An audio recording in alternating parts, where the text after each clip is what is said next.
In October of 1987, a husband and wife vanished from Willow Creek Farm, a remote property outside Brenham, Texas. Dinner was still on the table. The door was unlocked. Their truck was parked in the drive, but John and Evelyn Clark were never seen again. For nearly 4 decades, their disappearance has haunted Washington County. A story of small-town whispers, buried secrets, and a farmhouse that has never quite given up its ghosts. If you're new here, subscribe for more investigations into America's darkest, unsolved mysteries. Willow Creek Farm had stood for almost 100 years, set back from the highway. Its nearest neighbor a mile down the road. The farmhouse had been built by German immigrants in the 1890s, raised from the soil like everything else around it. Time hadn't been kind. The white clapboard siding curled at the edges, the porch sagged, and the tin roof groaned in storms. But the Clarks had kept it alive, planting corn, tending a small herd of cattle, and living quietly in their patch of Texas earth. On the morning of October 15th, 1987, neighbors saw John Clark mending a fence along the south pasture. That evening, Evelyn was spotted at the grocery store in town, paying for bread and coffee with exact change. By the next night, both were gone. The farmhouse lights still burned when a farmhand arrived to collect hay bales. The table was set for 2, plates half filled, glasses of sweet tea sweating in the October air. Upstairs, the bed was turned down. Nothing appeared forced. Nothing was taken. It was as if the Clarks had simply stood up from the table and walked out into the night. The sheriff at the time, Bill Renner, led dogs across the pastures. They caught a scent near the windmill, then lost it in the mesquite brush. The farmhouse was combed for prints, for blood, for signs of a struggle. Nothing. Weeks turned into months. The search parties dwindled. Theories multiplied, a robbery gone wrong, a planned disappearance, foul play by someone they knew. But with no bodies, no suspects, and no evidence beyond a dinner that had gone cold, the Willow Creek case went quiet. Quiet, but never forgotten. For every October since, neighbors claimed strange things. Lights in the windows, voices on the wind, shadows in the corn rows. A property once alive with work had become a place where people drove faster, eyes fixed straight ahead. And then, in 2023, the farmhouse sold at auction to an Austin-based journalist, Claire Donovan, who'd grown up hearing the whispers. She wasn't buying it for the land. She was buying it for the story. She wanted to know what happened to John and Evelyn Clark. And Willow Creek Farm was finally ready to talk. The farmhouse looked smaller up close. Claire stood at the edge of the gravel drive, her boots crunching, her recorder already in hand. The October air carried a dampness, the scent of soil after rain. She had driven from Austin that morning, 3 hours on the interstate, and then smaller and smaller roads until she reached this place, forgotten by nearly everyone except for those who had whispered about it for years. She clicked on the recorder. Day 1. Arrival at Willow Creek Farm. The Clark farmhouse hasn't been occupied in 36 years. Local stories call it cursed ground. But I've always believed silence means someone is still keeping a secret. She turned the key in the door. The lock stuck at first, then gave with a reluctant click. The air inside was stale, heavy with dust. Light cut through the windows in thin slices, illuminating furniture draped in yellowed sheets. Her eyes landed on the dining table. Though cleared long ago by investigators, something about it felt staged. 2 chairs pulled out, one slightly farther than the other. Claire set down her bag and traced her fingers along the grooves of the oak surface. She could almost see them there. John, his shoulders broad from farm work. Evelyn with her soft laugh. Plates of food cooling in front of them. Conversation cut short. The silence pressed in. She moved through the room slowly, methodically. Recorder in hand, narrating as she went. The kitchen smelled faintly of old wood and mildew. The upstairs bedroom showed the faded pattern of floral wallpaper peeling in strips, She paused at the closet, imagining Evelyn's dresses once hanging there. Downstairs, she found the cellar door. The hinges groaned when she opened it, revealing stairs that descended into darkness. She aimed her flashlight beam downward. The steps were wooden, worn in the center. At the bottom, shelves, glass jars clouded with the ghosts of pickled vegetables. And something else. A chair, placed squarely in the middle of the dirt floor. Claire's breath caught. She stepped closer, sweeping the light over the chair's legs. On the ground, the faintest etching, almost erased with time, but still visible if you knew to look. Scratches, dozens of them, as if someone had dragged metal across stone, over and over. Her heart quickened. She clicked the recorder. Basement contains a single wooden chair, evidence of scratching on the floor, possibly from the chair itself or... Restraint, sir. She shut it off. The cellar's silence felt alive, watching her. When she climbed back into daylight, her phone buzzed. A text from Sheriff Alan Booker, the current head of Washington County Law Enforcement. I hear you're digging into Willow Creek. Don't stir up ghosts you can't put down. Claire pocketed the phone and looked back at the farmhouse. The white paint peeled in strips, the windows blank as eyes. Ghosts were exactly what she'd come for.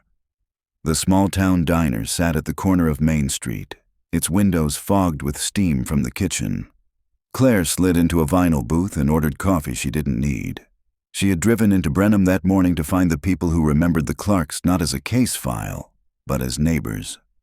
She unfolded her notebook. October 16th, 1987. That was the date the Clarks were officially reported missing.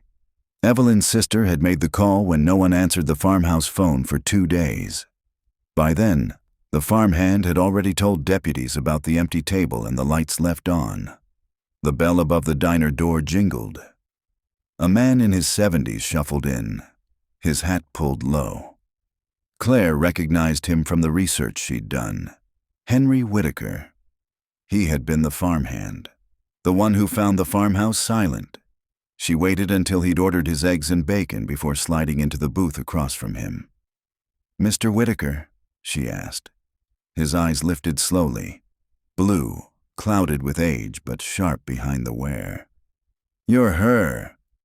The reporter bought the Clark place, Claire Donovan. "I'm working on a project about what happened." He shook his head. "Ain't nothing happened." He reached for his fork. "They just left." "That's what the file says," Claire replied. "But you don't believe that." Henry stabbed at his eggs but didn't eat. "I worked that land with John. Man loved that farm more than life. Evelyn, too. She was a Sunday school teacher, always talking about fixing the place up, planting pecan trees for her grandkids. People like that don't walk away. Then what do you think happened?" Henry's gaze dropped to the table. His voice lowered.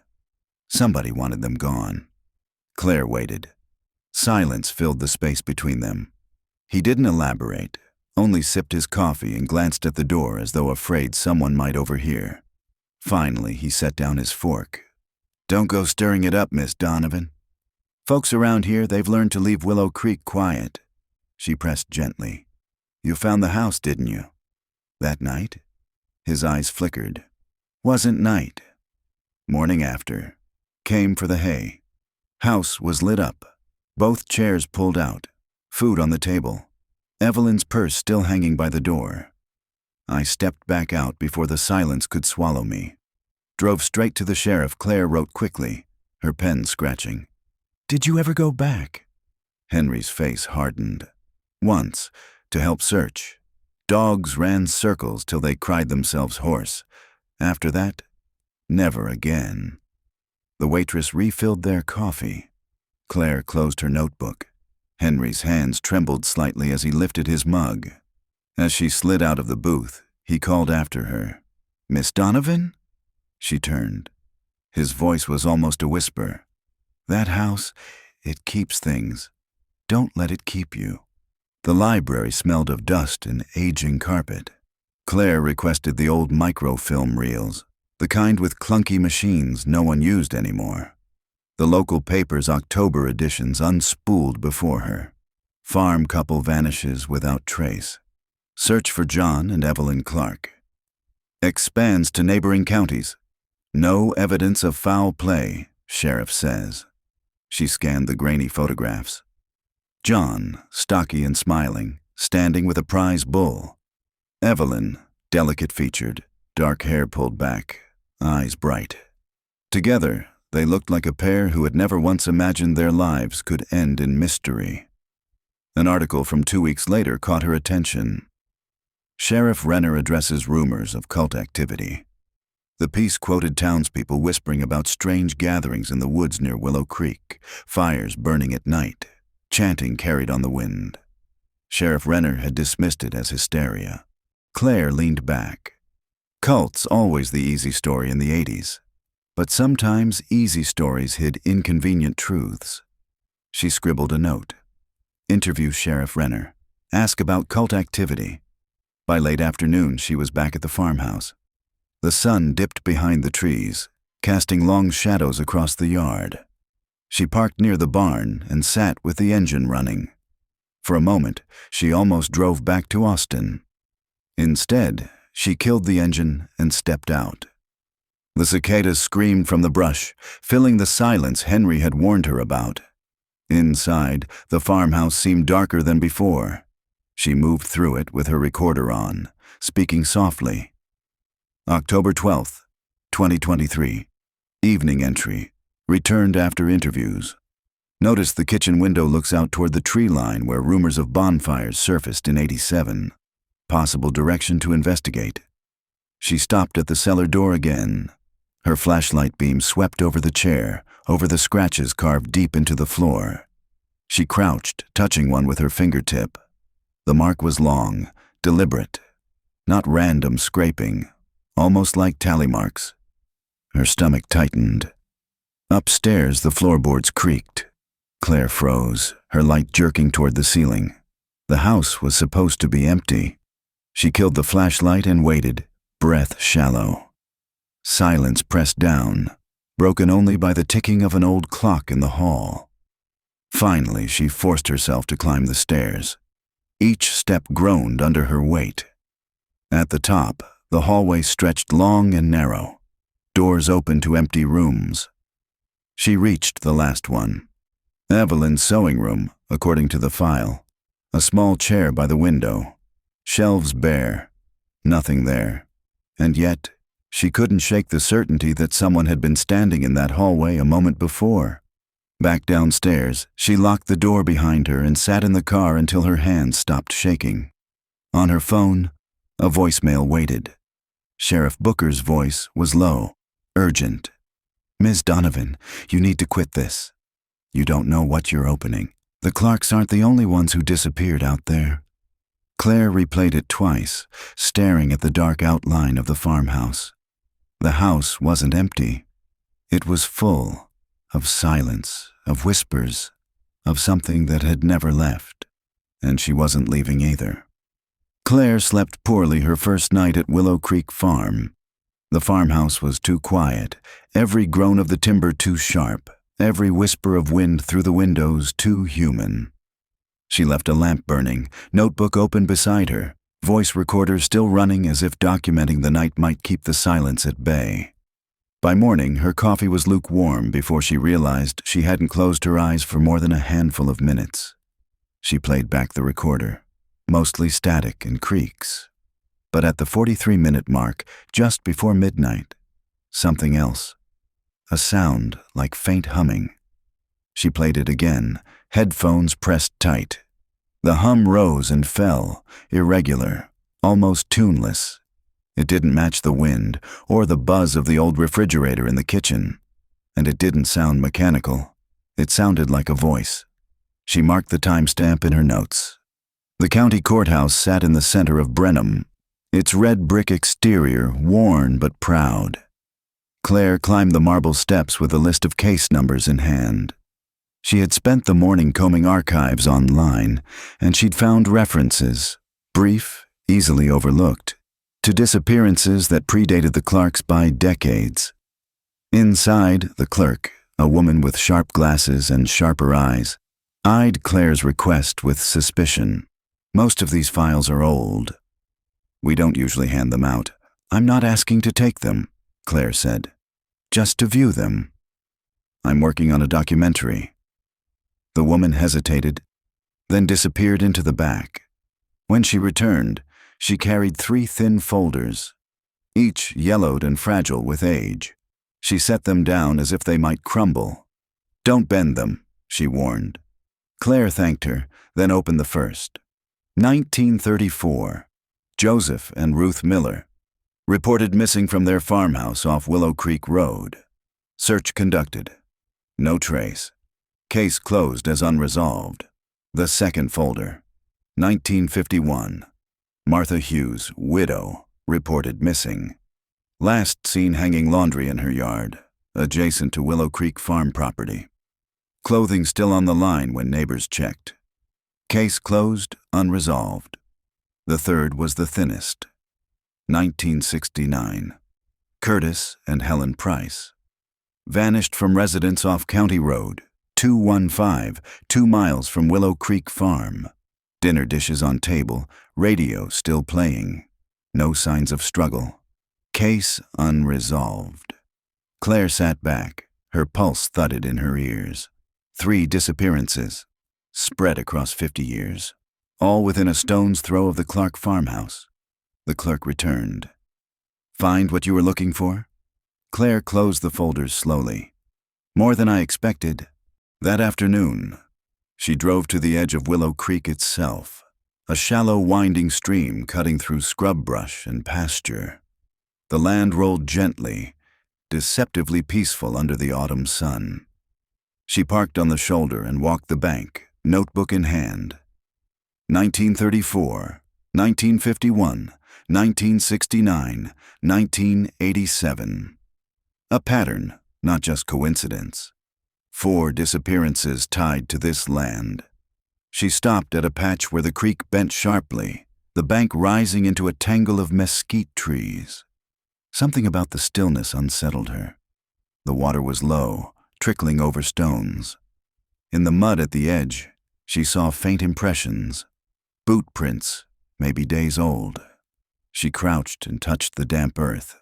Whoever had been here, they hadn't lingered. The cicadas droned louder. She straightened, scanning the tree line. Nothing moved, yet the feeling persisted. Eyes on her, hidden. Back at the car, she glanced in the rearview mirror. For a second, she thought she saw movement, a figure slipping into the brush. But when she turned fully, the bank was empty.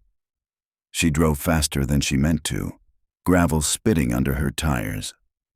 That evening, she arranged the case files across the farmhouse table. 4 sets of names, 4 vanishings. She spoke into the recorder. Common details. All couples or families, all last seen at home, meals left uneaten, belongings untouched. No evidence of robbery, no recovery of remains. Local legend paints Willow Creek as cursed ground, but historical records suggest deliberate disappearances, as if someone has been harvesting families from this land every generation. The word harvest hung in the air, heavier than she intended. Her phone buzzed. An unknown number.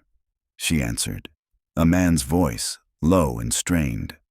Stop digging, or you'll end up like them. The line went dead. Claire sat frozen, the files spread before her. Outside, the wind rattled the barn doors. The next morning, she met Sheriff Alan Booker in his office. A cramped room in the county building, walls lined with deer antlers and photographs of deputies at charity events. He leaned back in his chair, arms crossed. You're making people nervous, he said. Because I'm asking questions about 4 unsolved disappearances? Because you're asking them here. Some stories are better left where they died.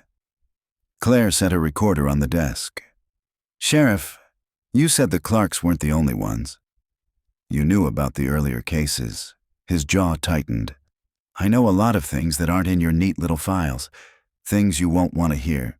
Tell me anyway. For a long moment, he stared at her, weighing something. Then he leaned forward. My father was a deputy under Sheriff Renner in '87. Before that, my grandfather worked the Miller case in '34. My family's been cleaning up after Willow Creek longer than I've been alive. Cleaning up? Claire asked. Booker's voice dropped. People don't just vanish. They're taken. And every time the land swallows the evidence, like it's working with whoever, or whatever, is doing it. Claire's skin prickled. Are you saying you believe in the curse? I'm saying, Booker said flatly, that in Washington County, some things are older than the law, older than memory, and they don't let go. She pressed. Do you know who took the Clarks? Booker's eyes flicked to the window. Maybe the better question is who let it happen. Before she could ask again, he stood. That's enough for today. Go back to Austin. Make your documentary about barbecue joints or football rivalries. Leave Willow Creek buried. But Claire had already decided. She wasn't leaving. That night, she sat on the farmhouse porch, notebook open on her lap, flashlight beam cutting across the yard. The cicadas had gone silent. Only the wind moved, rustling the corn stalks left standing at the field's edge.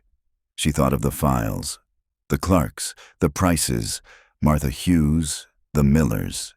Generations erased, but not forgotten. Her recorder caught her voice, low and steady. If silence means secrets, then Willow Creek has been shouting for almost a century. 4 families, 4 vanishings, and something still watching from the fields somewhere beyond the tree line. A dog barked, then cut off sharply. Claire gripped the flashlight tighter. The farmhouse loomed behind her, its windows black, its walls breathing with the memory of everyone who had disappeared inside. She whispered into the night, "What are you keeping?" The wind shifted, carrying the faintest sound back to her. A hum, low, broken, like the one she'd recorded the night before. And this time, she was sure it wasn't the wind. Claire decided her next step couldn't be more police files or newspaper clippings. Paper didn't talk back, but people did if you asked the right way. She started with Evelyn Clark's family. According to public records, Evelyn's younger sister, Margaret, still lived in a nursing home just outside of Houston. 79 now, frail, and in declining health, but alive. Alive, and one of the last people who could still give voice to who Evelyn had been before she became a ghost story. Claire drove east for 2 hours, the highway stretching flat and endless. The autumn sun hung low, casting heat waves off the asphalt. She rehearsed her questions aloud. What was Evelyn like? Did she have enemies? Did she seem afraid before the disappearance? The nursing home smelled of antiseptic and overcooked vegetables. Claire signed in, following a nurse down a hallway where televisions flickered in dim rooms. Margaret Clark sat by the window, a blanket over her knees, white hair pulled back in a loose bun. Her hands were thin, blue-veined, but her eyes, sharp and gray, lifted when Claire entered. "You're not family," Margaret said before Claire introduced herself. "No, my name is Claire Donovan. I'm a journalist. I bought your sister's old farmhouse." The older woman's gaze sharpened. "That place again?" She turned back toward the window. "It's been nothing but sorrow for me." "I know this must be difficult," Claire said softly, pulling a chair beside her. "But I'm trying to understand what happened. I think Evelyn's story deserves to be told. Margaret was silent for a long time. Finally, she asked, "Do you believe she's dead?" Claire hesitated. "I believe she disappeared. And I believe people don't just vanish." Margaret's lips pressed thin. Evelyn was a good woman. Too good. She thought the world was kinder than it is. She trusted too easily. Did she ever talk about being afraid? Of someone or something? Margaret's fingers tightened on the blanket. She said the farm had a presence. That sometimes she'd be out in the yard and feel eyes on her. John told her it was nonsense, just coyotes in the fields, But Evelyn, Margaret's voice faltered. She said it felt older, like the land was waiting for something. Claire's pen scratched furiously in her notebook. Did she ever say what she thought it was waiting for? Margaret's eyes met hers, suddenly fierce. Not what? Who? Claire felt a chill. Did she ever mention names? Anyone she didn't trust? Margaret shook her head. No, but she said once that if anything happened to her, I should stay away from Willow Creek. It doesn't let go, she told me. I didn't understand then. I do now. She leaned closer, gripping Claire's wrist with surprising strength. Leave that house, Miss Donovan. Before it takes you too. The drive back to Brenham was long and restless. Margaret's words echoed in her head. It doesn't let go.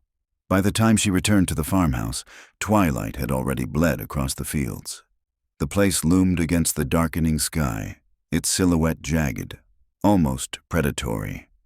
Claire parked and sat in the car until the cicadas began their nightly chorus. She recorded a note. Interview with Margaret Clark suggests Evelyn feared something at the farmhouse, a presence she believed was waiting for her. Mentions land that doesn't let go, consistent with generational disappearances, possible psychological effect of isolation, or something more inside. The house smelled faintly of damp wood and iron. Claire lit a lantern and spread Margaret's testimony across her thoughts like puzzle pieces. Evelyn had sensed something. So had others. Was it paranoia, folklore, or had the land itself been keeping score? She climbed the stairs to the sewing room, where she'd felt watched before. The air was colder here, heavier. She stood by the window, looking out across the cornfields. In the dim light, the rows looked endless, like dark corridors waiting to swallow anyone who entered. She thought of Margaret's warning. It doesn't let go. Behind her, the floor creaked. Claire spun, heart hammering. The hallway was empty. Her pulse slowed, but unease lingered. She returned downstairs, telling herself she needed rest. But instead of sleeping, she opened the cellar door again. The chair was still there, alone in the dirt-floored basement. Her lantern threw long shadows against the stone walls. She crouched by the scratches, counting them. 1, 2, 3, 12. 12 tallies carved deep. She touched the last one. The edges were sharp, not softened by time. Someone had made it more recently. Her throat tightened. Someone's been down here, she whispered into the recorder. A sudden noise snapped her head up, a faint shuffle above, near the kitchen. She killed the lantern, plunging the cellar into darkness. The silence was suffocating. She held her breath, straining to hear. Another shuffle. Closer this time. Claire crept up the stairs, heart in her throat. At the top, she eased the cellar door open. The kitchen was empty, but the back door stood ajar. She was certain she had locked it. Her hands trembled as she closed it, sliding the bolt into place. Someone had been inside the farmhouse, and they had left a mark in the cellar to remind her she wasn't alone. That night, sleep never came. Every creak of the house, every whisper of wind through the rafters sounded like footsteps. Claire sat at the dining table, lantern burning low, eyes fixed on the case files spread before her. 4 families erased. A land that doesn't let go. Scratches on the cellar floor still sharp from a hand that wasn't gone. She whispered into the recorder, voice raw from fatigue. The Clark disappearance isn't just an isolated tragedy. It's part of a cycle. Families vanish, decades apart, always tied to Willow Creek. And someone, maybe something else, is keeping count. Her eyes flicked toward the cellar door. She couldn't shake the certainty that whatever waited down there was still counting. The Brenham retirement home sat behind a line of pecan trees, their bare branches clawing at the gray sky. Claire parked and stared at the brick building, her nerves rattling. Sheriff Emmett Renner had been in his 40s when the Clarks vanished. Now he was 83, half blind, and, according to his nurse, prone to wandering stories. Still, he was the last official voice of that case. The file had his signature on every page. Claire needed him. The nurse led her into a sunlit day room where residents sat in wheelchairs facing a muted television. Sheriff Renner was by the window, wrapped in a blanket, a Stetson resting crookedly on his knee. His white hair stuck up in tufts, but when Claire introduced herself, his pale eyes sharpened. "You're sittin' on that farm," he rasped before she even explained. Claire froze. "You know about it?" Renner gave a humorless smile. "Everybody knows about Willow Creek. Doesn't mean they talk about it." "I'm trying to," Claire said. "I want to know what happened to the Clarks. You were the one who handled the case." He tapped the brim of his hat, thoughtful. "Handled? That's generous. I was young, cocky. Thought I could write the world into order if I kept neat reports and asked the right questions. But that place..." His eyes slid to the window. "That place made fools of us all." "Tell me," Claire urged. Renner shifted in his chair, the blanket slipping from his bony shoulders. "We got the call October 17th, 1987. Neighbor hadn't seen John or Evelyn in 3 days. Mail piling up, animals unfed. Place looked normal, but the Clarks were gone. No signs of forced entry. Coffee cup still in the sink. Bed unmade. Just gone." He swallowed. "Search team scoured the property. Dogs, too. They'd pick up a trail, then lose it right by the creek. Like the scent hit a wall. Same every time. Could they have run away? Witness protection? Debts?" Renner's laugh was dry and cracked. "That's what the county judge wanted us to say. Easier than admitting you don't know a damn thing. But I saw Evelyn's shoes by the back door, neatly lined. Her coat still hanging by the hook. John's truck in the shed with half a tank of gas. People don't run without coats, without cars, without their lives. They were taken." Claire leaned forward. "By who?" Renner hesitated, his eyes glassy. "Some of my men swore they saw lights in the field the night before we got the call. Said it was just kids with flashlights. I checked. No footprints, no beer cans, no cigarette butts. Nothing." He lowered his voice. "But I found something else in the cellar." Claire's pulse quickened. "What?" Renner's hand shook as he gripped his cane. "Tallies. Scratched into the wall. Same ones you probably seen by now. Fresh, like someone was keeping score. 12 marks. Always 12. Claire's stomach dropped. "You ever figure out what they mean?" she asked. Renner's gaze locked onto hers. "I figured I didn't want to know. We closed the case in '88. Called it an unsolved disappearance. Folks stopped asking, mostly. Safer that way." He leaned closer, voice rough. "But you stir up those ashes, you're gonna choke on the smoke. Some things are meant to stay buried." Claire felt the weight of his warning.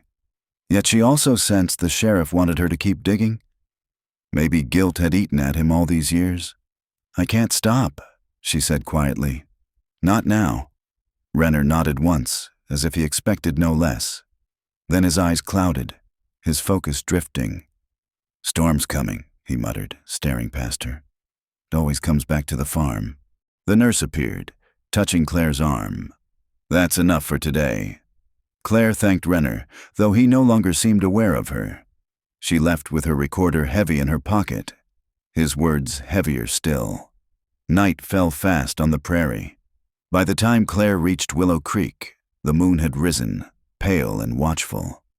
She parked by the barn, her headlights carving long shadows across the fields.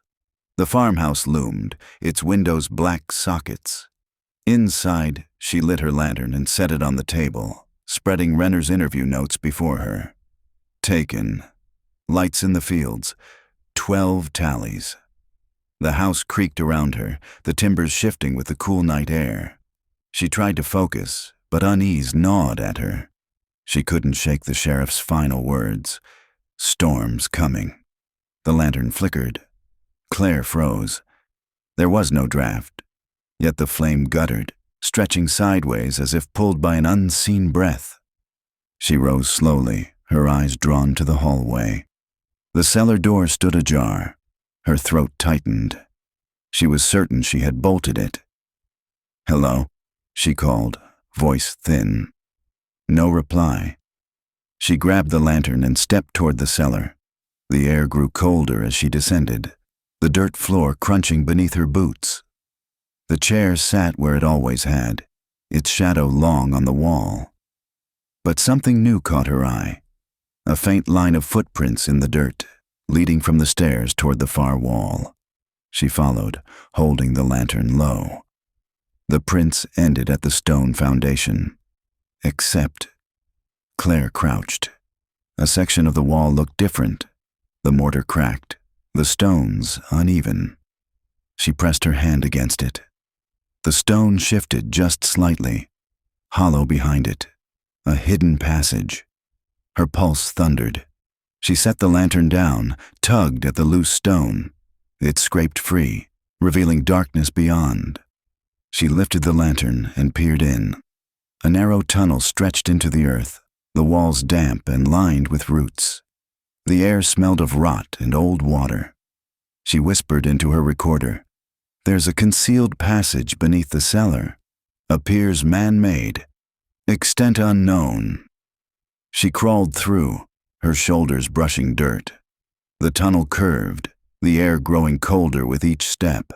Then the space widened into a small chamber. Her lantern light revealed the walls, covered in more tallies. Hundreds of them. Claire's breath caught. The marks were carved deep, overlapping, endless, some fresh, some faded. In the center of the chamber lay a bundle of fabric. She knelt, heart pounding, and unfolded it. A dress. Faded cotton, the hem stained dark with age. A woman's shoe lay beside it, cracked with time. Her hands shook as she recognized the description from the file. Evelyn Clark's Sunday dress. She recoiled, bile rising in her throat. Someone had dragged her here, kept her here. The lantern sputtered again. She spun, terrified it might go out. A whisper brushed the chamber, low, almost human. Claire backed into the tunnel, clutching the lantern. The whisper followed, curling against her ears like cold smoke.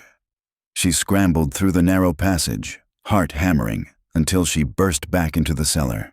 She slammed the stone back into place, chest heaving. For a long time, she sat on the cellar steps, gripping the recorder with white knuckles.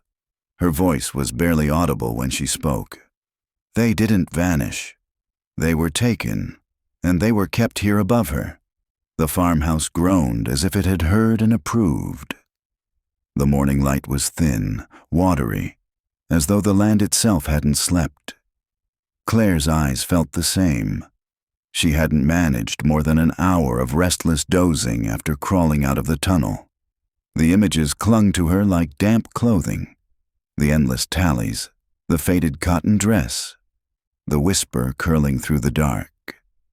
She replayed her recording over coffee at the kitchen table. Her own voice sounded alien. They didn't vanish. They were taken, and they were kept here. Her hands trembled around the mug. She knew what she had to do. The Brenham Sheriff's Office sat on Main Street, wedged between a pawn shop and a feed store. The place smelled of stale coffee and old paper. Deputy Carla Ruiz, the desk sergeant, looked up when Claire entered. Young, sharp-eyed, her badge glinting in the fluorescent light. "Help you?" Claire introduced herself, slid her notebook across the counter. "I've been investigating the disappearance of John and Evelyn Clark. I think I found evidence on the property. You'll want to see this." Ruiz scanned the notes, brow furrowing. "Scratches in a cellar? Old clothes. Miss Donovan, people leave junk behind. Doesn't mean it's a crime scene. They weren't just scratches. They were tallies, dozens of them. And the dress matches what Evelyn was last seen wearing. That's not junk." Ruiz leaned back skeptical. "You got proof it's hers? Tags, labels, DNA?" Claire felt frustration rising. "Sheriff Renner knew. He told me he saw those same tallies in '87. Why wasn't that in the report? Ruiz stiffened. Renner's not well. Half the time he doesn't remember his breakfast. I wouldn't put much stock in what he says now. Claire bristled. So you're telling me the county just lets families disappear without answers? Again and again. The deputy's gaze cooled. I'm telling you, this county doesn't need old wounds reopened by outsiders chasing ghost stories. If you really think you've got something, bring it to Austin. Let the state labs dig through it. Her tone made it clear. Claire wasn't welcome here. Claire gathered her notes, jaw tight. I will. Outside, the sun glared off the courthouse windows. She leaned against her car, pulse pounding. The deputy's dismissal stung, but more than that, it confirmed what she feared. The town didn't want this solved. They wanted it forgotten. By dusk, the farmhouse waited with its hollow windows and sagging porch. Claire carried her lantern inside, determined not to be afraid. She'd spent the afternoon photographing the tunnel entrance, the dress, the shoe, every tally mark she could reach. She'd uploaded the files to cloud storage, insurance, in case someone tried to silence her. Now she meant to map the tunnel itself. She needed to know how far it went. The cellar smelled damper than before, the earth holding last night's rain. Claire lit her lantern and crouched by the stone. It shifted under her touch, almost eager to open. She froze. She hadn't touched it since last night. But the stone moved easier, as if loosened from inside. A pulse of dread rippled through her. She pushed it aside anyway and slid into the tunnel. The air pressed close, damp against her skin. She forced herself forward, counting her breaths. 1, 2, 3. The tallies in the chamber glowed under the lantern light, thousands of them. She ignored the shiver crawling her spine and pressed deeper. The passage narrowed, then split into 2 forks. Claire cursed under her breath. She hadn't expected branching tunnels. Left or right? She chose left. The tunnel sloped downward, the air colder, rank with rot. Her lantern beam caught on something, a length of rusted chain bolted to the wall. At its end lay a scrap of fabric, torn and blackened with age. Her stomach clenched. Someone had been held here. A whisper brushed the back of her neck. She spun, lantern trembling. The tunnel behind her was empty, but the whisper lingered, almost a sigh. She forced herself onward, every nerve screaming. The passage curved, then ended abruptly at a wooden door set into the earth. The wood was old, swollen with damp, iron hinges streaked with rust. Claire's hand shook as she touched the latch. It resisted, then gave with a groan. The door opened into a chamber larger than the last. Her lantern-lit walls lined with shelves. On them sat boxes, glass jars, stacks of yellowing paper. She stepped inside. The floor crunched under her boots. Brittle bones scattered across the dirt. Tiny bones. Not human, she told herself, but her stomach rebelled. She raised the lantern to the shelves. The jars held cloudy liquid, inside which floated things she couldn't name. Gray lumps, fragments of something organic. The papers were covered in faded handwriting, page after page of tallies, dates, and names she couldn't quite decipher. She lifted one page. The ink had bled, but she could make out the words, Evelyn. 1987. Taken. Her breath caught. A noise jolted her. Footsteps in the tunnel. She whipped around, lantern beam trembling. Who's there? Silence. But the footsteps had been real, she was sure. Her hand groped for her recorder. Date, October 19th. I found a chamber beneath the farmhouse. Records, jars, bones. Someone has been cataloging the disappearances. Evelyn Clark is listed. I think... A sharp crack echoed. The lantern guttered. The chamber plunged into darkness. Claire froze, heart slamming. The whisper came again, louder this time, curling against her ear. Stay. Her scream died in her throat. She fumbled for the lantern, shaking it until the flame caught again. Light spilled across the shelves, but the papers were gone. The jars, the boxes, the bones, all gone. The chamber was empty. Claire staggered backward, chest heaving. Had she imagined it all? Number. She felt the paper still in her pocket. She yanked it out. The ink blurred, but Evelyn's name remained. Proof. She bolted for the tunnel, lantern swinging wildly. The whispers followed, rising like a chorus, hissing along the walls. By the time she burst into the cellar, she was gasping, sweat slick on her skin. She slammed the stone shut and collapsed against the steps. Her recorder was still running. The playback would prove she hadn't dreamed it. But when she rewound, the tape held only her own panicked breathing. No whispers, no footsteps, no words. Just silence. Claire pressed her forehead to the cool wood of the cellar door, fighting tears. The farmhouse was erasing itself, and it wanted her to know. The paper in her pocket felt heavier than stone.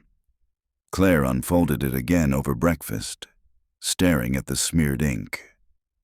Evelyn, 1987. Taken. No matter how many times she read it, her brain struggled to accept that she had pulled this record from beneath her own house.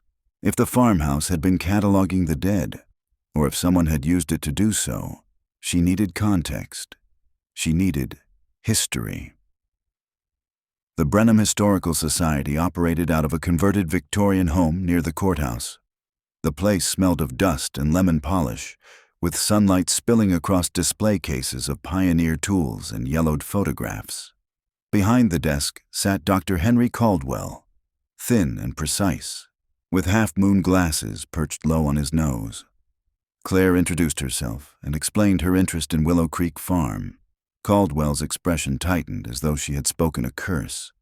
"That property has been nothing but grief," he said, shuffling papers. "Why drag it up again?" "Because people keep disappearing from it. 4 families at least." You must know that his eyes flicked toward the shelves, then back to her. "There are stories. But you should understand. Brenham was built on stories.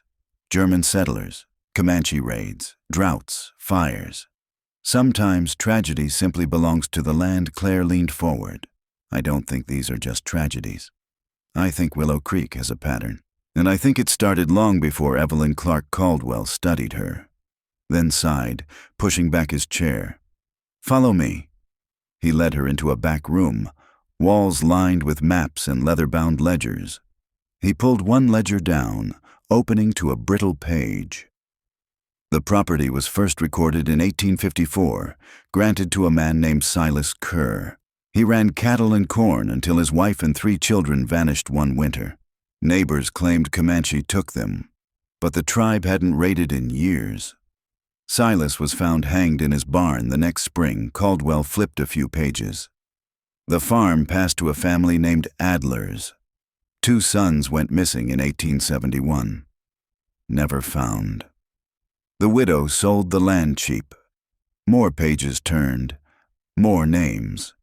Each with its own whispered calamity. "Do you see?" Caldwell asked quietly. "Every generation, the land swallows someone. The Clarks were only the latest." Claire's throat was dry. "Why hasn't this history been spoken about openly?" Caldwell closed the ledger with a soft thud. "Because people prefer silence to fear. And because some say the land chooses those who dig too deep. My advice? Stop digging." But Claire only saw confirmation. The pattern wasn't paranoia. It was fact, written in ink more than a century old. She left with photographs of the ledger pages stuffed into her bag. By the time twilight fell, the farmhouse stood waiting again. Claire drove slowly up the gravel lane, nerves on edge. The porch light she'd left on was dark. She stepped inside. The air felt charged, thick with anticipation. She lit her lantern, the glow cutting through dust motes. The silence pressed close. Her recorder clicked on. October 20th. Records confirmed disappearances tied to Willow Creek dating back to the 1850s. At least 6 families erased.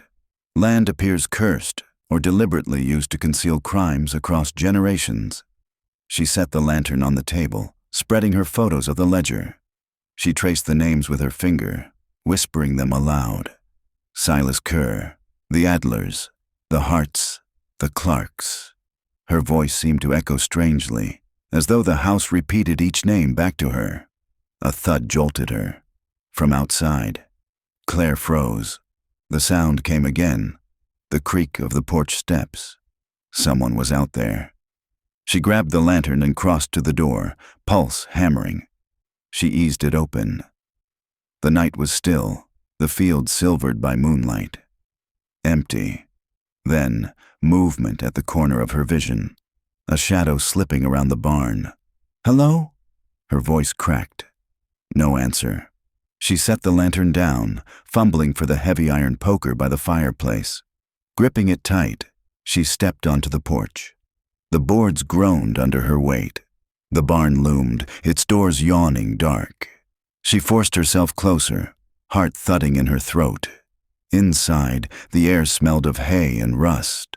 Moonlight streamed through broken slats. The silence was thick.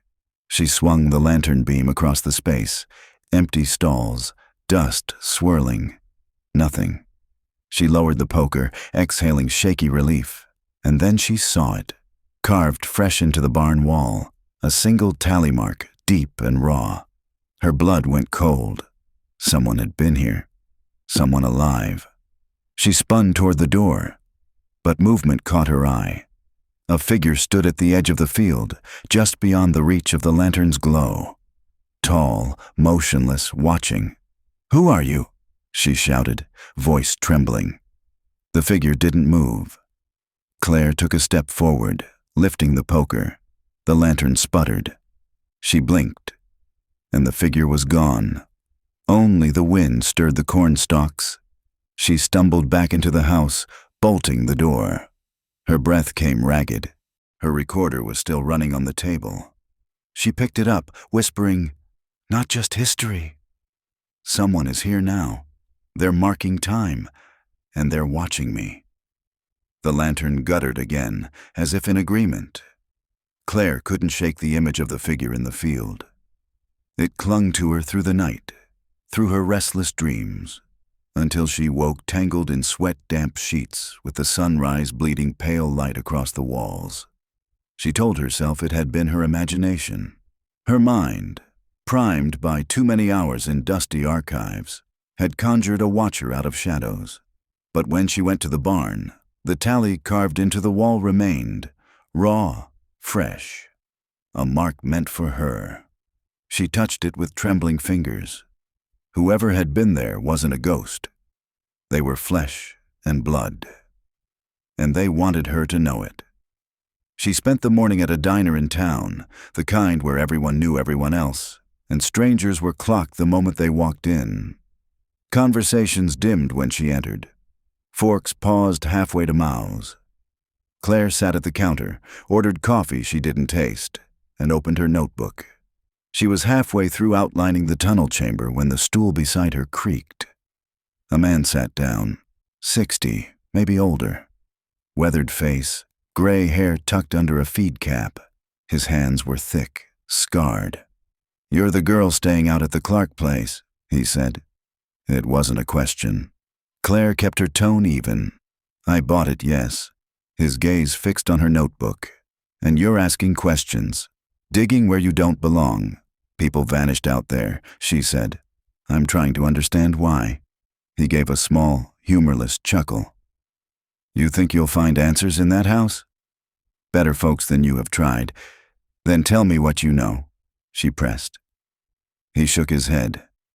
"Some things ain't meant to be written down. Ain't meant to be said neither. You stir 'em up, they stick to you." You'll see Claire felt a chill, though his words weren't shouted, weren't even hostile. They were calm, inevitable. "Why do you care if I dig?" she asked. For the first time, his eyes met hers, and something cold flickered there. "Because when the land takes, it doesn't stop at one. You'll drag more down with you, maybe even us." He slid off the stool, leaving coins on the counter, and walked out without looking back. Claire sat frozen, the coffee cooling untouched before her. By nightfall, the farmhouse had grown unbearable. The silence wasn't empty anymore. It was thick, weighted, like breath on the back of her neck. She lit the lantern, its glow barely holding back the shadows.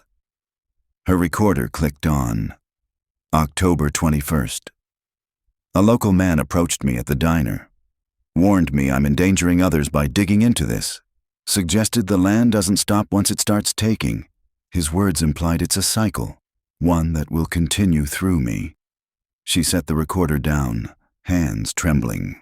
The tallies, the tunnel, the ledger, the warnings.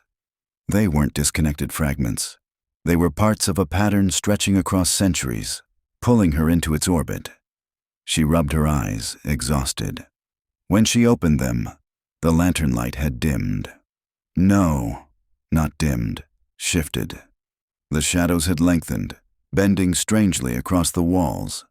They no longer matched the angles of furniture or beams. Instead, they stretched upward, tall and thin, like figures.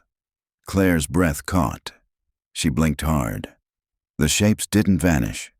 They multiplied, filling the corners of the room. "No," she whispered. "No, this isn't real." The recorder captured her words, her ragged breathing. The lantern flame flickered wildly, though there was no draft. One of the shadows shifted its head.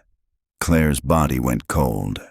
She grabbed the lantern and stumbled back, but the shadows seemed to move with her, stretching, reaching. Her pulse roared in her ears. She bolted for the porch, throwing the door open. Night air hit her like ice. The fields shimmered under the moonlight, endless rows of corn whispering. But the whisper wasn't the wind.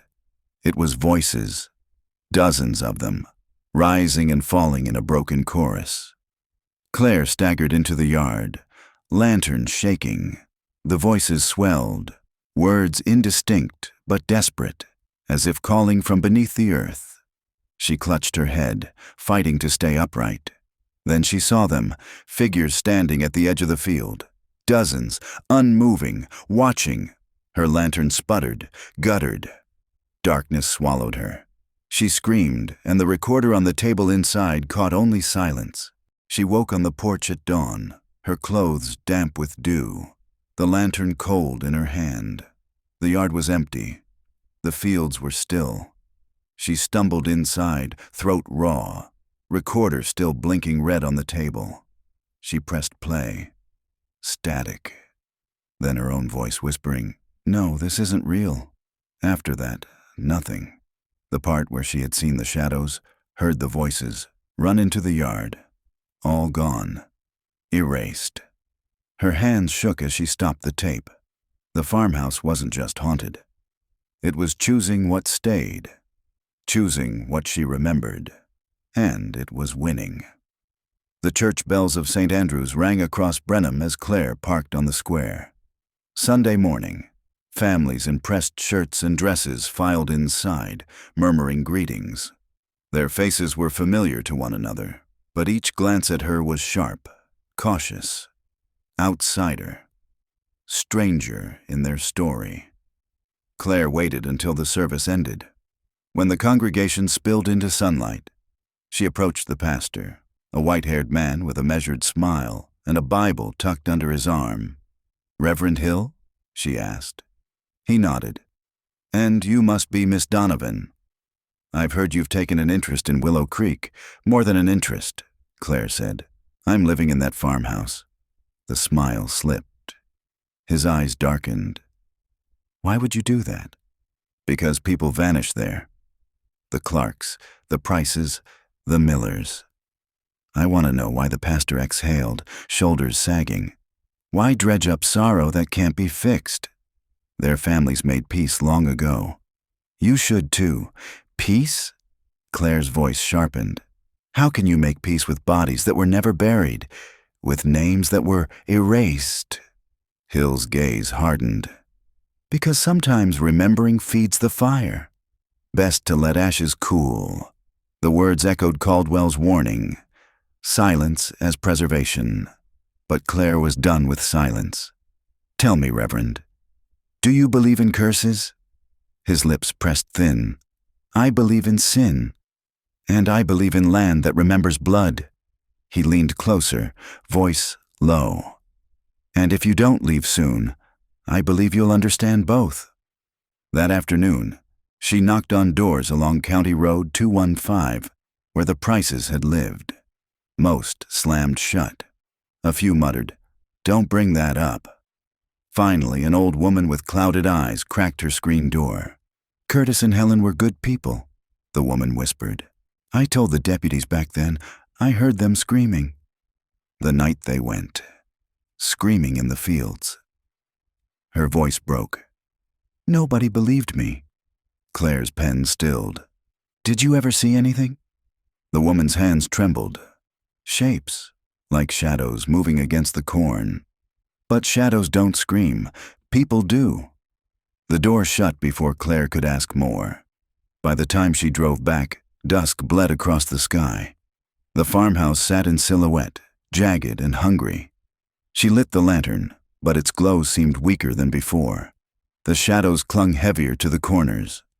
Her recorder clicked on. October 22nd. The town knows more than it admits. Pastor Hill spoke of land that remembers blood. A neighbor claims she heard the Prices screaming the night they disappeared. The silence isn't natural. It's protection. A pact of forgetting. She closed her notebook, exhaustion dragging at her. The farmhouse pressed around her like a vice. The air was thick, heavy. She curled on the sofa, lantern burning low, and drifted. Sleep came jagged. She dreamed of fields that stretched forever, tall corn swaying. Shapes moved between the stalks, whispering her name. "Claire! Claire!" She ran, the earth sucking at her feet. A figure appeared ahead. Evelyn Clark, her Sunday dress torn, her face pale. She reached for Claire, mouth opening, but no sound came out. Then Evelyn's skin split like paper, peeling away to reveal only tally marks carved into flesh. They spread like veins, covering her entire body, until she collapsed into the soil. Claire woke with a scream, heart racing. The lantern had gone out. Darkness smothered the room. She groped for matches, hands shaking. When the flame caught, she froze. The tallies, they covered the walls. Dozens, hundreds. Etched deep into plaster and wood, climbing to the ceiling. No. Her voice trembled. She staggered back. The tallies seemed to pulse, as though carved freshly, each one alive. She blinked hard, fighting tears. When she looked again, the walls were bare. Her knees buckled. The house wasn't just haunting her.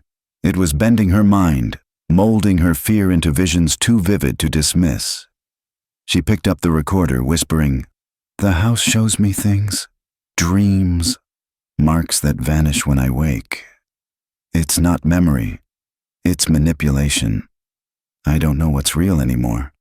From the cellar came a sound, soft at first, then rising, scraping, long, steady, like a nail carving another tally into stone. Claire covered her mouth to keep from crying out. The sound didn't stop. It marked again and again, counting her.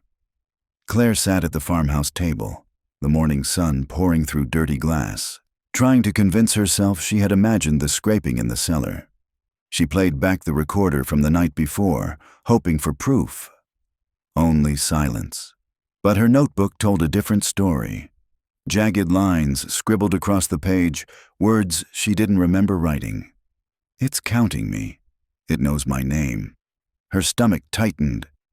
She hadn't dreamed that. She needed to leave the farmhouse. Just for a few hours, air, distance, something to remind her of reality. The road to town was quiet, lined with barbed wire fences and grazing cattle. Claire gripped the wheel, her recorder resting on the seat beside her. She'd arranged to meet a contact in Austin, someone who could help authenticate the fabric she'd found in the tunnel. Proof. But halfway down County Road 215, a pickup truck roared into her rearview mirror. Old, rust-pocked, its headlights glaring. It closed fast, riding her bumper. Claire's grip tightened on the wheel. She tapped the brakes. The truck surged closer, metal nearly kissing metal. "Jesus!" she muttered. The road narrowed. No shoulder, only ditches and fields. The truck swerved left, pulling alongside. For a moment she glimpsed the driver, a man in a cap, face shadowed. He didn't look at her. He looked straight ahead, jaw set, as though this wasn't a game. The truck swerved toward her. Tires screamed. Claire yanked the wheel, barely holding the lane. Her heart pounded. The driver leaned on the horn, then surged ahead. Gravel spat from his tires as he cut in front of her and slammed the brakes. Claire jerked the wheel right. The car skidded, tires biting dirt, before she wrestled it to a stop inches from the ditch. By the time she steadied her breath, the truck was gone, swallowed by dust. She sat shaking, forehead pressed to the wheel. It wasn't the house this time. Someone wanted her off this case. Alive or not, they were watching. She drove back to Willow Creek on trembling legs, her trip to Austin abandoned. The farmhouse seemed almost smug as it rose before her, paint peeling in the harsh afternoon sun. She stepped inside, the air cool and damp. For the first time, she wondered if she was safer here than on the road. But night came fast, and safety in Willow Creek was an illusion. The lantern burned low, throwing pale light across the walls. Claire sat on the sofa, recorder running, whispering her thoughts. October 23rd. A truck forced me off the road. Someone doesn't want me taking this evidence out of Brenham. That means it's real, which means I'm close. The farmhouse? She stopped. The air had changed. Thick, charged. Her skin prickled. From upstairs came a sound, a voice. Soft female. "John?" Claire froze, blood rushing in her ears. The voice came again, clearer. "John, are you there?" "Evelyn." It was Evelyn's voice. Her body moved before her mind could stop it. She grabbed the lantern and climbed the stairs, each step creaking beneath her. At the top, the sewing room door stood open. Inside, the air was colder, sharp as ice. The lantern flame wavered. "John?" The voice again, tremulous. Claire's throat tightened. "Evelyn?" she whispered. The lantern flickered, light stretching across the wall, where a shadow stood. A woman's silhouette. The figure turned. For an instant, Claire saw her, pale face, torn dress, eyes wide with pleading. Then the lantern went out. Darkness swallowed the room. Claire's scream stuck in her throat. She fumbled for matches, her hands shaking so violently she dropped them. Something brushed her arm. Light, like fingertips. She staggered back into the hall, gasping. The lantern sputtered back to life on its own, flame steady now, the sewing room empty. Her recorder in her pocket had caught everything, her voice, her footsteps, her whisper. But no Evelyn. No voice but her own. She pressed her hands to her face, shaking. The farmhouse wasn't just showing her things, it was feeding her fragments, half-truths, lies, whatever it needed to keep her here. Downstairs, the cellar door groaned open on its own. Claire stared at it, heart hammering. The darkness below seemed to breathe. She knew if she went down, she might not come back. And yet, every part of her felt pulled toward it, like the house was calling her name. The diner was quieter than usual when Claire walked in. Heads turned, conversations thinned, then resumed at a lower volume. The scrape of cutlery seemed louder than the voices. She ignored them and walked straight to the booth where Sheriff Booker sat alone, nursing black coffee. His eyes narrowed when he saw her. "You look like hell," he said flatly. "Your county tried to run me off the road yesterday." Claire shot back, sliding into the booth. "You know who it was?" His jaw worked. "I told you, Miss Donovan." "You don't know what you're messing with. I found Evelyn's dress," she whispered, leaning in the tunnel under that house, with her name written in a ledger. "Don't tell me you don't know Booker's hand tightened around his cup." His gaze dropped, then lifted again. My father was there in '87. He told me what he saw right before he died. He said the Clarks were taken, and he said the town let it happen. Claire's blood ran cold. Let it happen. Booker's voice was low, bitter. Every generation the land takes, people vanish. You can fight it, or you can let it happen and move on. My father, he made his choice. Covering it up? Claire pressed. Protecting the rest of us? His eyes burned into hers. Don't you get it? If you keep stirring, it won't just be you. It'll take more. That's how it works. Claire shook her head. You'd rather sacrifice a few than admit the truth. His silence was answer enough. She slid out of the booth, fury knotting in her chest. You've been counting bodies for 100 years and calling it protection. I'm not leaving until the truth is out. Booker didn't stop her, but his voice followed as she left. Truth won't save you. It'll bury you. The farmhouse felt heavier than ever when she returned. The walls seemed closer, the windows darker. She barely paused before lighting her lantern and going straight to the cellar. The stone slid aside easily, like the house wanted her to pass. She crawled into the tunnel, recorder running, breath loud in her ears. The chamber with the tallies seemed smaller now, the marks pressing in on her. She pressed on to the fork, this time choosing the right passage. The air grew colder, damp with decay. Her lantern flame shivered. The passage opened into another chamber, larger. The walls here weren't carved with tallies. They were covered with names, dozens of them etched deep into stone. Claire raised the lantern, scanning. Joseph Miller, Ruth Miller, Martha Hughes, Curtis Price, Helen Price, John Clark, Evelyn Clark. Her throat tightened. The missing weren't forgotten. They had been recorded, claimed. She stepped farther in, heart pounding. At the center of the chamber stood something new, a wooden table. On it lay bones, arranged with deliberate care. Not buried, displayed. She gagged, covering her mouth. Her lantern beam caught on something metallic nailed to the wall above the table. A key, rusted but unmistakably real. Her hand trembled as she reached for it. When her fingers closed around the cold iron, the whispering began again. This time, it wasn't faint. It was all around her. Voices overlapping, rising, as though the walls themselves were speaking. Stay, stay, stay. Claire backed toward the tunnel, clutching the key, lantern shaking wildly.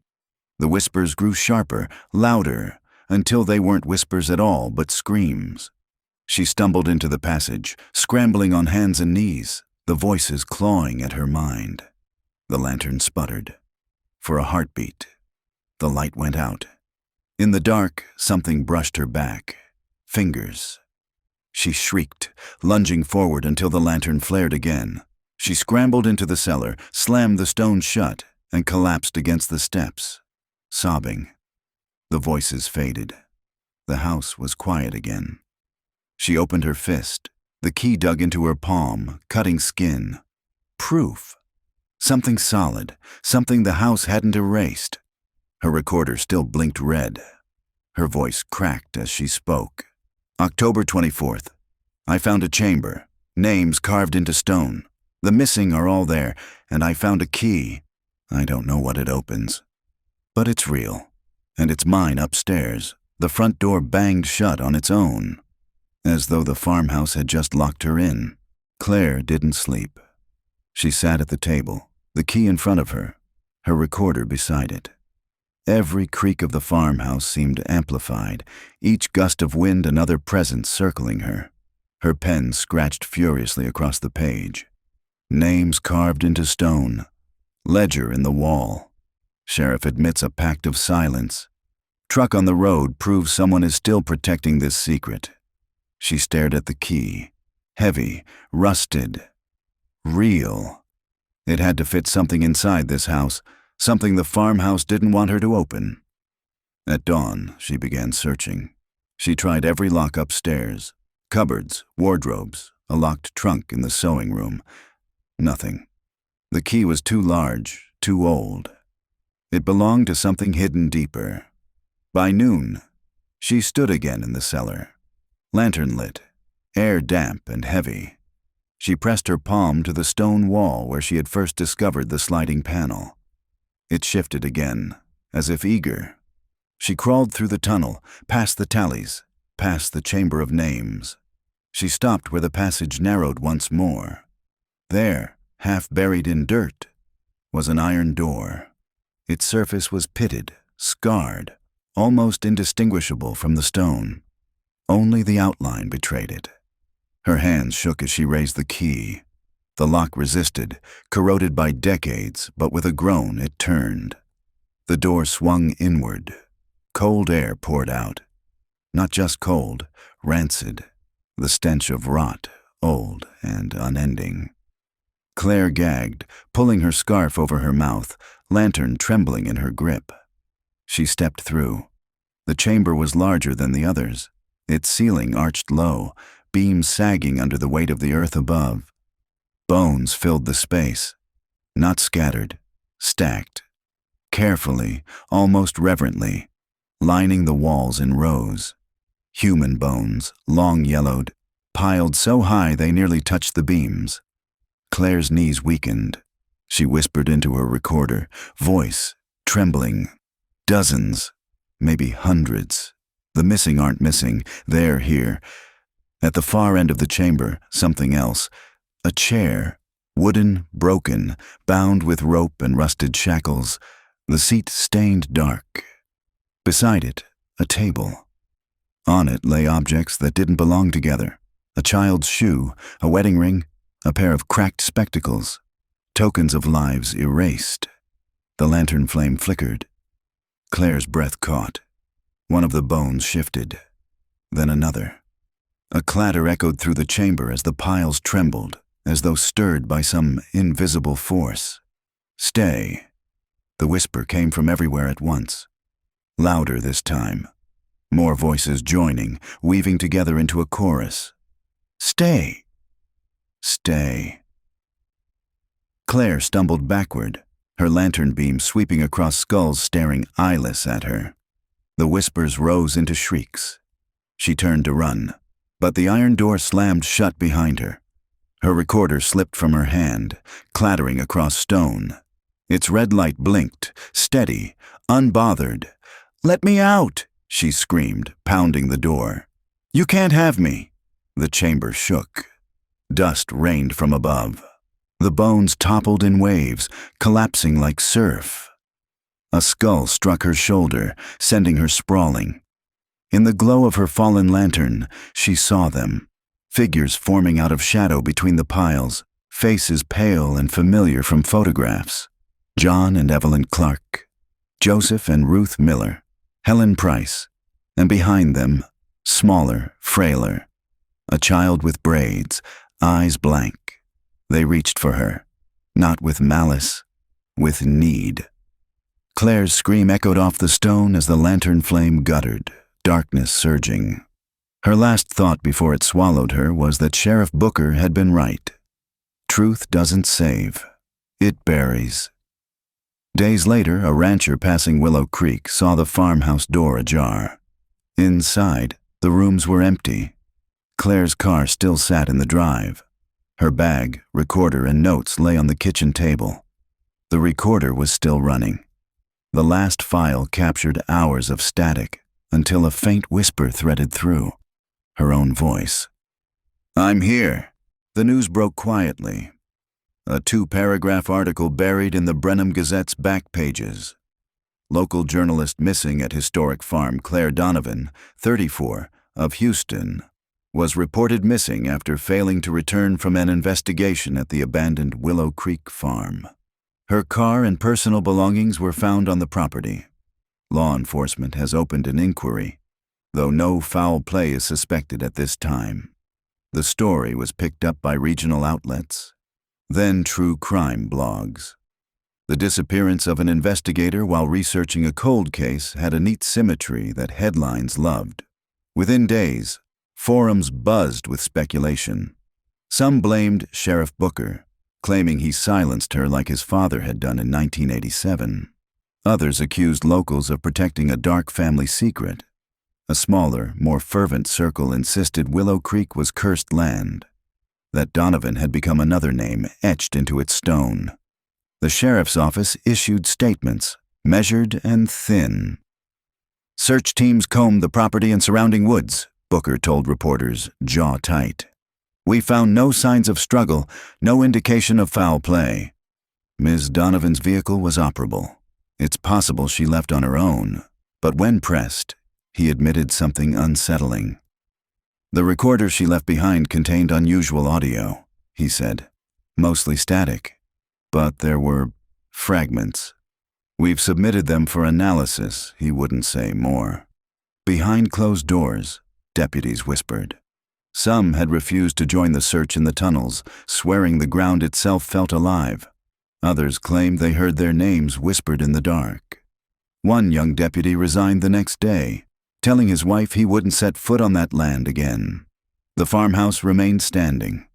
Locals drove faster when they passed it, eyes fixed on the road. Some swore lights flickered in its windows at night. One rancher told the paper he'd seen a woman's silhouette in the upstairs sewing room.